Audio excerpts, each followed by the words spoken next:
अच्छा, कभी ये सोचा है कि जब हम कीबोर्ड पर कोई बटन दबाते हैं तो वो जादू की तरह स्क्रीन पर कैसे आ जाता है? ये कोई जादू नहीं, बल्कि चार अहम हिस्सों का कमाल है जो एक टीम की तरह मिलकर काम करते हैं। तो आज हम इसी दिलचस्प सफर को समझने वाले हैं।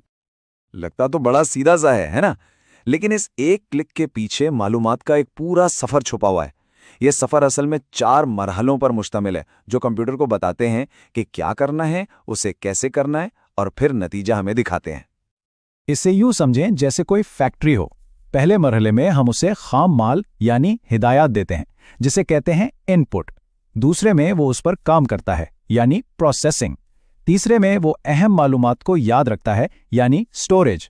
और आखिर में हमें तैयारशुदा चीज यानी नतीजा दिखाता है, जिसे कहते हैं आउटपुट। तो चलें शुरू करते हैं पहले कदम से, यानी इनपुट से। तो सवाल यह है कि हम अपनी बातें, अपनी हिदायत कंप्यूटर के दिमाग तक पहुंचाते कैसे हैं? यहीं पर इनपुट डिवाइसेस काम आती हैं। ये हमारे और मशीन के बीच एक पुल की तरह हैं, जो हमारी दुनिया से मालूमात लेकर डिजिटल दुनिया में पहुंचाती हैं। कीबोर्ड शायद सबसे आम, सबसे जानी पहचानी इनपुट डिवाइस है। जब भी हम कोई बटन दबाते हैं, ये कंप्यूटर को एक खास सिग्नल भेजता है, चाहे हम कोई ईमेल लिख रहे हों या इंटरनेट पर कुछ सर्च कर रहे हों। और कीबोर्ड के साथ साथ माउस ने तो जैसे कंप्यूटर इस्तेमाल करने का तरीका ही बदल डाला। ये हमें डिजिटल दुनिया में चीज़ों पर क्लिक करने, उन्हें घसीटने और आसानी से घूमने फिरने की सहूलत देता है।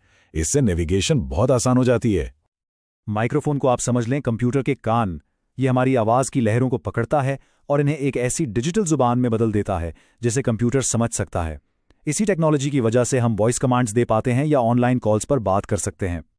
और अगर कोई चीज कागज पर हो, जैसे कोई पुरानी तस्वीर या जरूरी डॉक्यूमेंट, तो स्कैनर उसे डिजिटल शक्ल में ले आता है।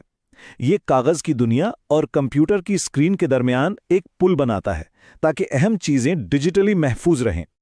ठीक है, तो हमने हिदायत तो भेज दी कीबोर्ड से, माउस से, लेकिन इनका होता क्या है? ये जाती कहाँ है? अब हम कंप्यूटर के दिल में झांकने वाले हैं, यानी उसके दिमाग के अंदर, जहां असल काम होता है। अक्सर लोग इस डब्बे को सीपीयू कह देते हैं, लेकिन असल में ये सिस्टम यूनिट कहलाता है। इसे आप कंप्यूटर के दिमाग और बाकी आज़ा के लिए एक हिफाजती घर समझ लें, जिसके अंदर मदरबोर्ड होता है जो सब कुछ आपस में जोड़ता है। और इस मदरबोर्ड के दिल में लगी होती है एक छोटी सी चिप, माइक्रो प्रोसेसर, या जिसे हम सीपीयू कहते हैं। ये नन्ही सी चिप ही असल में कंप्यूटर का दिमाग है। सारा हिसाब किताब, सारी सोच विचार यहीं होती है। अब इस दिमाग के अंदर भी समझें 3 अलग अलग डिपार्टमेंट है। कंट्रोल यूनिट एक ट्रैफिक पुलिस वाले की तरह है, जो बताता है कि किस हिदायत ने कहां जाना है। अरिथमेटिक लॉजिक यूनिट यानी ALU असल में सारा हिसाब किताब और मंतिकी फैसले करता है। और रजिस्टर्स एक छोटी सी नोटबुक की तरह है, जो जरूरी मालूमात को फौरन इस्तेमाल के लिए अपने पास रखते हैं।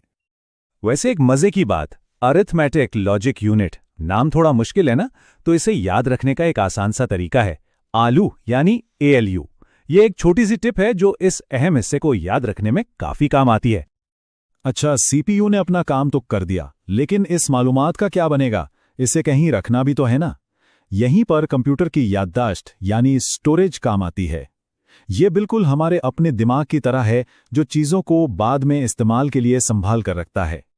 ये स्टोरेज डिवाइसेस अलग अलग साइज की होती हैं, गीगाबाइट्स यानी जीबी से लेकर टेराबाइट्स यानी टीबी तक। और 1 टेराबाइट में तो सोचें सैकड़ों फिल्में या लाखों तस्वीरें आ सकती हैं। मतलब बहुत ही ज्यादा डेटा। हार्ड डिस्क ड्राइव को समझें, ये कंप्यूटर की एक डिजिटल लाइब्रेरी है। ये वो जगह है जहां ऑपरेटिंग सिस्टम से लेकर हमारी ज़ाती फाइलें और गेम्स तक सब कुछ लंबे अरसे के लिए महफूज रहता है, यहां तक कि जब कंप्यूटर बंद हो। CD और DVD शायद आपको याद हो, ये दोनों ऑप्टिकल डिस्क कहलाती थीं, जिन्हें पढ़ने के लिए लेजर इस्तेमाल होती थी। इनमें फर्क बस गुंजाइश का था। CD में गाने आ जाते थे, जबकि DVD में एक पूरी फिल्म समा जाती थी।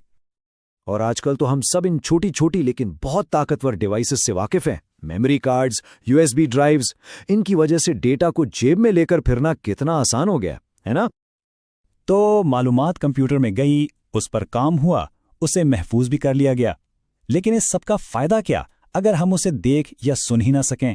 ये है हमारे सफर का आखिरी और चौथा मरहला, आउटपुट, यानी जब कंप्यूटर हमें नताइज दिखाता है। इसे समझने का सबसे आसान तरीका यह है कि इनपुट और आउटपुट एक ही सिक्के के 2 रुख हैं। इनपुट मतलब मालूमात अंदर भेजना, आउटपुट मतलब मालूमात को बाहर लेना। ये एक दो तरफा बातचीत है। मॉनिटर तो जैसे हमारी डिजिटल दुनिया की खिड़की है। ये सबसे आम आउटपुट डिवाइस है। स्क्रीन पर हमें जो कुछ भी नजर आता है वो असल में लाखों करोड़ों छोटे छोटे रंगीन नुक्तों से मिलकर बनता है, जिन्हें पिक्सल्स कहते हैं। पर जब हमें स्क्रीन पर मौजूद किसी चीज की फिजिकल कॉपी चाहिए हो, यानी ऐसी कॉपी जिसे हम हाथ में पकड़ सकें, तब प्रिंटर काम आता है। ये डिजिटल फाइल को कागज पर छापकर उसकी एक हार्ड कॉपी बना देता है। प्रिंटर्स के काम करने के ना दो बुनियादी तरीके हैं। इम्पैक्ट प्रिंटर्स पुराने जमाने के टाइपराइटर की तरह होते हैं, जो रिबन को कागज पर मारकर छपाई करते हैं, जबकि नॉन इम्पैक्ट प्रिंटर्स जैसे आजकल के लेजर और इंकजेट वो कागज को छुए बगैर ही स्याही स्प्रे करके या पाउडर को हरारत से चिपकाकर प्रिंट कर देते हैं। और आखिर में आते हैं स्पीकर्स। ये बिल्कुल माइक्रोफोन से उल्टा काम करते हैं। जहां माइक्रोफोन आवाज को डिजिटल डेटा बनाता है, वहीं स्पीकर्स उसी डिजिटल डेटा को वापस आवाज में बदल देते हैं ताकि हम मौसीकी सुन सकें या फिल्में देख सकें। तो ये थे वो चार सुतून जिन पर पूरा कंप्यूटर सिस्टम खड़ा है। इनपुट, प्रोसेसिंग, स्टोरेज और आउटपुट सब मिलकर काम करते हैं एक टीम की तरह।